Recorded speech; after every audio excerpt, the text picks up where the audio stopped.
Мисал үчүн мен да саясатта көп жылдардан бери мени эмне деп гана журналисттер жазбайт. Мен бир да журналист менен соттошо элекмин. Мен бир нерсени айтам, күчтүү журналист, күчтүү саясатчысыз ал журналист боло албайт. Ошондой эле күчтүү саясатчы бир мындай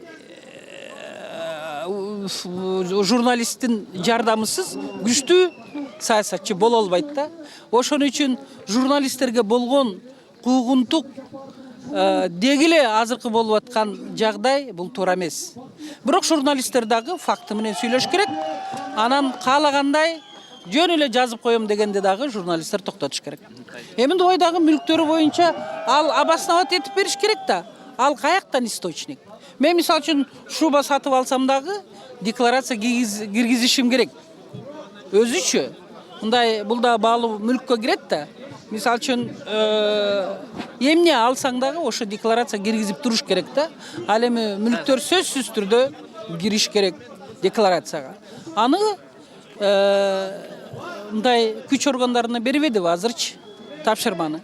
Күч органдары биринчиден элдин мына азыркы талабын эске алып туруп, акыйкат, адилет аныктап бериш керек. Журналисттер алар күч органдары эмес. Алар так эсептей албайт. Силер барып туруп бир банктан документ сурасаңар бербейт силерге.